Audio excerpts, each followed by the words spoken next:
Welcome back to another video, and today we're talking about the 5 best city cars under $10,000. Starting off with this lovely 2015 Toyota Yaris. Now, there was a Yaris newer than this one that you could afford, which was a 2020 Toyota Yaris, but that was manufactured by Mazda. And, was it a bad vehicle? No.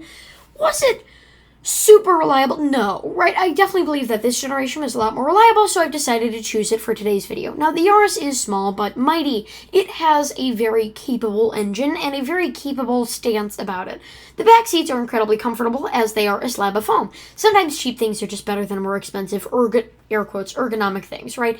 Again, you're not going to find anything, power in this car, except, you know what I mean, like in seats and heated seats and all the crap. There is central locking, of course, and air conditioning and a navigation system because it's 2015 and why not?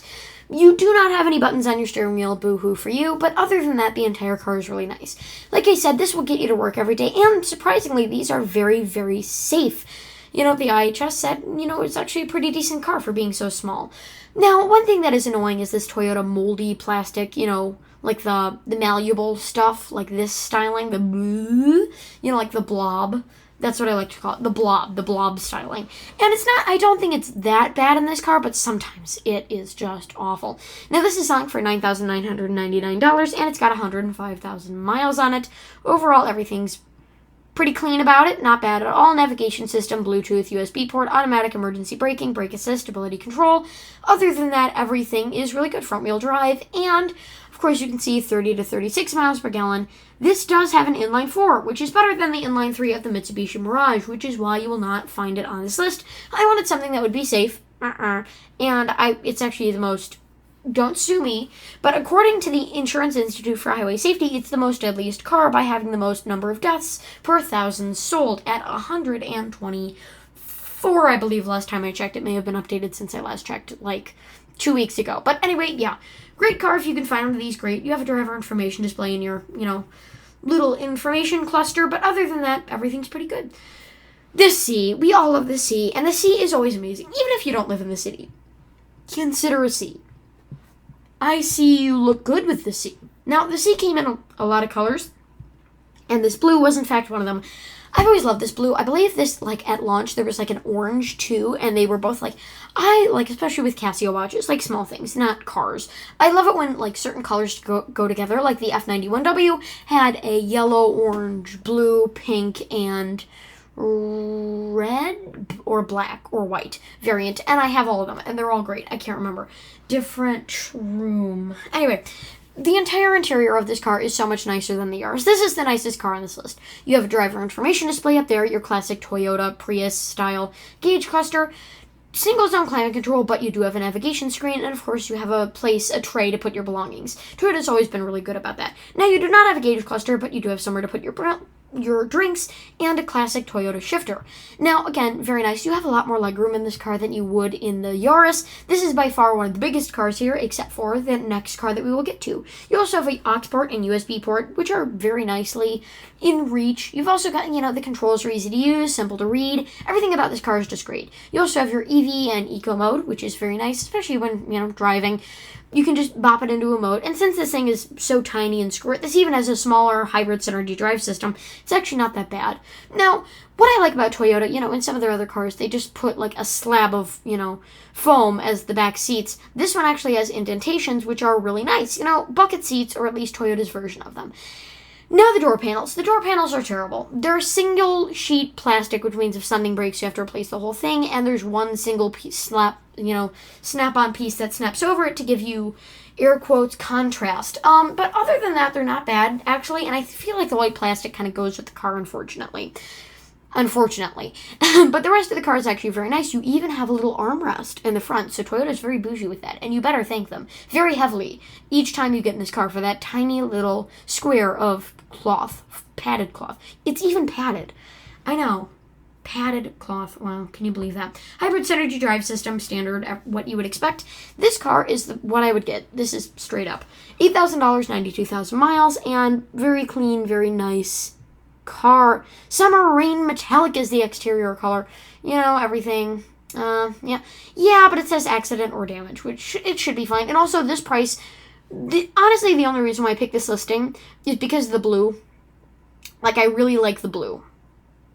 Anyway, moving on. The next car on this list is the 2020 Honda Fit EXL. Now, the EXL was the top trim of the Fit, and therefore you get leather seats. You also get these wonderful diamond-cut alloy wheels, although there's 4 lug nuts, which means they're ruined in my eyes. The entire interior is very, very nice. You've got, like, a nice little sheet over here, some padded material. Now, Honda has always been very good about finding alternatives to materials that are more expensive, but the alternatives have always sucked, like this. I don't know when this came about, like this. They took, like, this texture of plastic.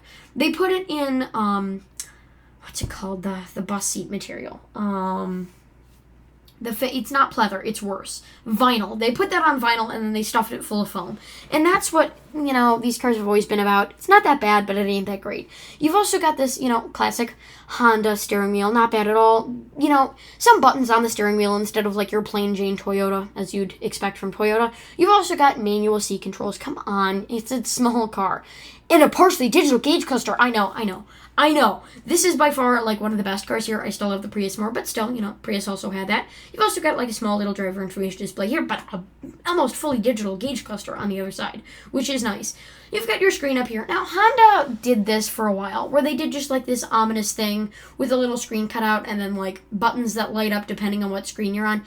It's annoying. They don't tend to brick, though. They tend to stay alive for a very long time, which is good.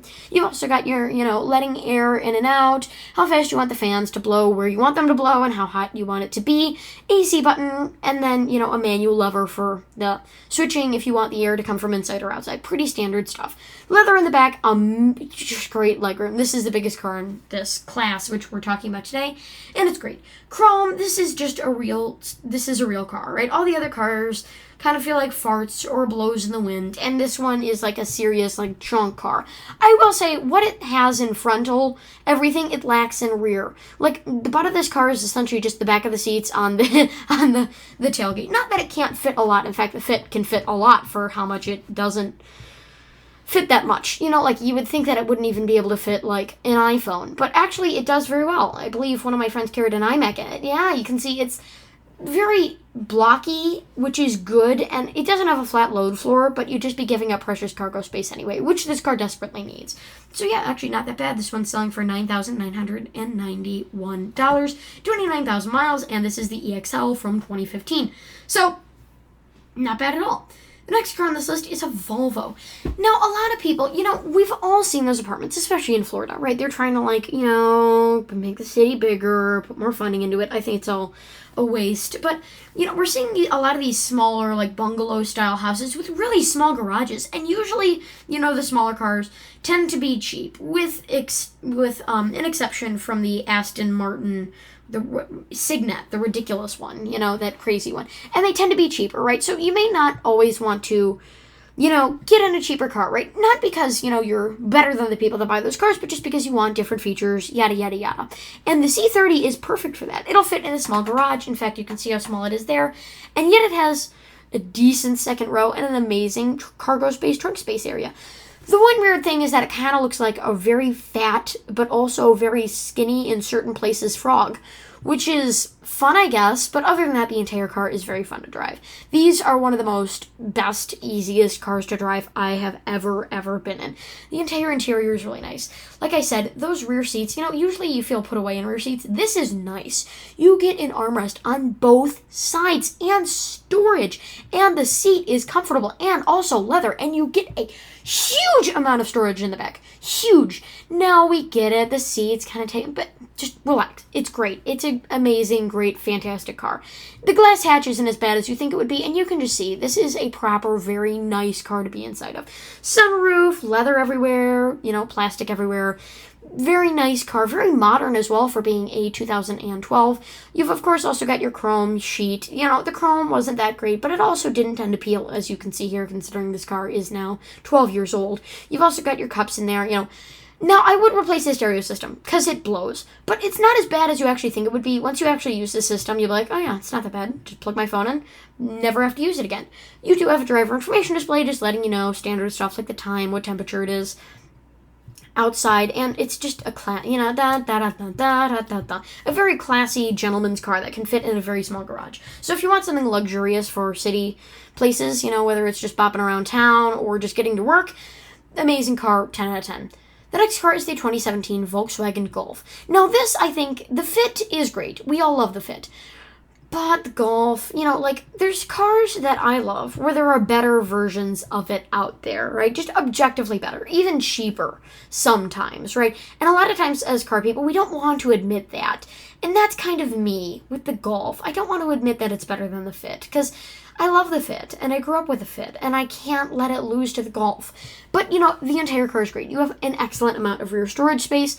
Everything is put together really well, as like a Volkswagen interior usually would be, and you have a great media, system. You have a great driver information display, and you've got great buttons on the steering wheel. The Volvo lacks in technology, though. It's luxurious, but it's not technology filled like this car is, right? Navigation, everything you'd want it to be. It is a 2017. Now this one is going for $9,217,000, and it's got 170,000 miles on the clock. So yeah, with that, thank you for watching. Don't forget to comment, like, and subscribe, and I will see you all real soon.